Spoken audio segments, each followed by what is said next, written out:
दोस्तों आज के इस वीडियो में नंबर सिस्टम के प्रीवियस ईयर के क्वेश्चन को सॉल्व करने वाले हैं जो ऑलरेडी आरआरबी एनटीपीसी और ग्रुप डी में पूछे जा चुके हैं। तो आइए शुरू करते हैं। इसके पहले यदि आप चैनल पर नए हैं तो चैनल को सब्सक्राइब कर लीजिए और साथ में बेल आइकन को प्रेस कर लीजिए ताकि कोई भी वीडियो आपसे मिस ना हो। तो आज का हमारा नंबर सिस्टम का 11वां पार्ट है। तो आइए शुरू करते हैं। पहला क्वेश्चन आपके सामने है, ध्यान देंगे।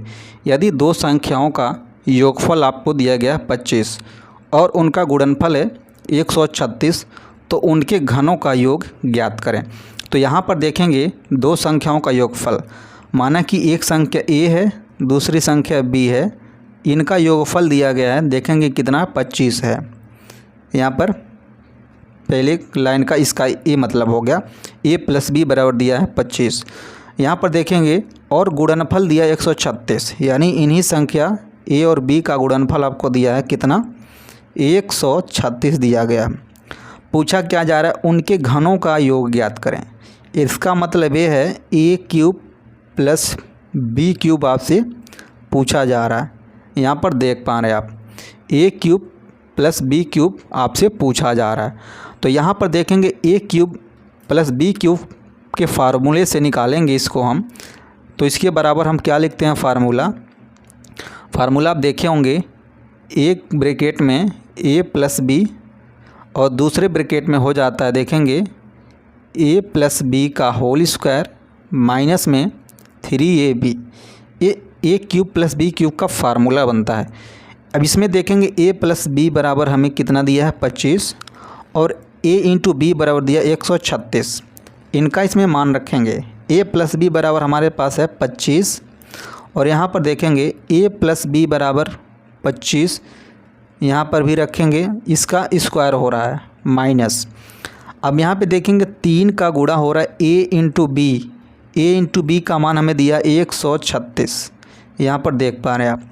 तो यहाँ पर देखेंगे इसको 25 25 हमें 625, यहाँ पर अंदर मल्टीप्लाई करा लेंगे 625 माइनस यहाँ पर देखेंगे 3 6 18 8 3 3 9 10 0 3 1 3 1 4, ये हो गया 408 और 25 का अंदर मल्टीप्लाई करा रहे हैं हम साथ ही साथ। यहाँ पर देखेंगे इसका मल्टीप्लाई करेंगे तो देखेंगे हमारे पास और माइनस कर लेंगे मल्टीप्लाई करने के बाद, तो हमें आंसर निकल जाएगा। देखेंगे 5425 हमारे पास आंसर निकल कर आ जाएगा। तो ये रहा आपका आंसर। तो देखेंगे कौन सा ऑप्शन करेक्ट हो जाएगा आपका, option C is the right answer. अब आइए अगला क्वेश्चन देखते हैं। अगला क्वेश्चन आपके सामने है, ध्यान देंगे। दो संख्याओं का योग आपको दिया है 20 और उनका गुणनफल दिया है 96।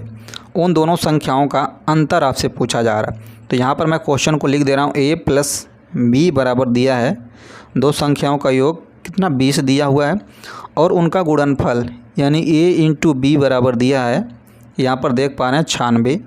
तो उन दोनों संख्याओं का अंतर ज्ञात करना, यानी a माइनस बी आपसे पूछा जा रहा है। तो यहाँ पर देखेंगे इसको दो तरीके से आप सॉल्व कर सकते हैं। अभी इसके जस्ट पहले हमने पहला क्वेश्चन लिया था इस पे। तो यहाँ पर देखेंगे या तो फार्मूले से आप कर लीजिए या अपने दिमाग से इसमें रखिए ऐसा वैल्यू जो दोनों को जोड़ने पर 20 आए और उनको मल्टीप्लाई करने पर 96 मिल जाए। तो यहाँ पर नंबर देखेंगे छोटा है, अगर हम 12 प्लस 8 कर दें तो देखेंगे इसका योग कितना हो जाता है 20 हो जाता है। और 12 गुणे अगर हम 8 कर दें तो 12 बटे 96 हो जाता है, जो कि देखेंगे इक्वेशन को सेटिस्फाई कर रहा है। इसका मतलब ये हुआ a की वैल्यू हमारे पास आ गई 12, a बराबर 12 और b बराबर कितना आ गया, देखेंगे 8 आ गया। अब हमें निकालना है इनका अंतर। तो a माइनस बी बराबर हमें निकालना है, a की वैल्यू कितना 12 माइनस b की वैल्यू कितना 8। तो 12 में से 8 निकालने कितना बचेगा, 4 बचेगा। तो देखेंगे कौन सा ऑप्शन करेक्ट हो जाएगा, option B is the right answer. अब आइए अगला क्वेश्चन देखते हैं। अगला क्वेश्चन आपके सामने है, ध्यान देंगे। दो संख्याओं का योग आपको दिया है 40 और उनका गुणनफल दिया गया 60, उनके व्युत्क्रमों का योग ज्ञात करें। तो यहाँ पर देखेंगे जब भी आपको व्युत्क्रमों का योग पूछा जाएगा तो योग बटे आप गुणनफल कर देंगे।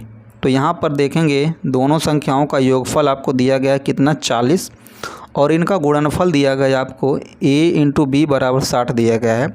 तो यहाँ पर जब व्युत्क्रम पूछा जाता है देखेंगे व्युत्क्रम का योग, व्युत्क्रम का जब भी आपसे योग पूछा जाए तो आप क्या करेंगे, सिंपली योग बटे गुणनफल कर देंगे, यानी 40/60 हो जाएगा। तो यहाँ पर देखेंगे, इसको हम सॉल्व कर लेंगे थोड़ा सा, तो 2/3 आंसर निकल कर आ जाएगा, यानी 2/3 आपका आंसर है। तो देखेंगे कौन सा ऑप्शन करेक्ट हो जाएगा। Option B is the right answer. अब आइए अगला क्वेश्चन देखते हैं। अगला क्वेश्चन आपके सामने है, ध्यान देंगे। यदि दो क्रमागत धनात्मक विषम पूर्णांकों के वर्गों का अंतर आपको दिया गया कितना, 56, तो दोनों क्रमागत विषम पूर्णांक ज्ञात करें। तो यहाँ पर इसको हम सिंपली ऑप्शन से सॉल्व कर सकते हैं। यहाँ पे देखेंगे 2 संख्या दिया गया है सभी ऑप्शन में, तो यहाँ पर इनका अगर हम वर्ग करके अंतर देखें, इनका अंतर 56 आ रहा है कि नहीं, जो ऑप्शन सेटिस्फाई करेगा वही करेक्ट होगा। तो यहाँ पर देखेंगे, पहला इसका वर्ग करेंगे तो 13 में 169 और 15 में 225। पूछा क्या जा रहा है, धनात्मक विषम पूर्णांकों के वर्गों का अंतर आपको दिया गया 56, यानी इनका अंतर कितना मिलना चाहिए, देखेंगे 56 मिलना चाहिए। तो यहाँ पर मिल रहा है कि नहीं। 15 में से 9 जाएगा, 6 बचेगा, कितना बचा, 11। 11 में से 6 निकल जाएगा, 5 बचेगा, यानी इनका अंतर कितना आ रहा है, 56 आ रहा है। इसका मतलब क्या है, यही ऑप्शन करेक्ट हो जाएगा। तो देखेंगे option A is the right answer. अब आइए अगला क्वेश्चन देखते हैं। अगला क्वेश्चन आपके सामने है, ध्यान देंगे। दो संख्याओं का अनुपात आपको दिया गया 5:3 तथा इनका अंतर दिया गया 50। संख्याओं का गुणनफल आपसे पूछा जा रहा है। तो यहाँ पर देखेंगे इनका अंतर कितना है, 50 है। तो सबसे पहले में वो संख्या निकालना पड़ेगा। तो 50 में 2 से भाग कर देंगे, देखेंगे कितना आएगा, 25 आ जाएगा। अब आपको क्या करना है, रेशियो दिया गया, देखेंगे 5:3। अब यहाँ पर हमें इसमें 25 का मल्टीप्लाई करते हुए चलना है। यहाँ भी हमें देखेंगे 3 में मल्टीप्लाई करना है 25 का, तो 25 25 125, और यहाँ पे देखेंगे 25 निया 75। अब हमें संख्या तो मिल गया, अब हमें इनका गुणनफल पूछा जा रहा है। इन संख्याओं का गुणनफल आप बता दीजिए। तो यहाँ पे देखेंगे 5 × 5 = 25, इकाई अंक तो 5 आएगा, इकाई अंक 5 2 ऑप्शन में है। तो यहाँ पर 75 दूनी, तो यहाँ पर आपका आंसर आ जाएगा, देखेंगे 93 75। तो ये आपका आंसर करेक्ट हो जाएगा। देखेंगे कौन सा ऑप्शन है, तो आप पाएंगे option C is the right answer. तो ये रहा नंबर सिस्टम के प्रीवियस ईयर के क्वेश्चन। मिलते हैं अगली वीडियो में अगले क्वेश्चन के साथ। Thank you so much for watching this video.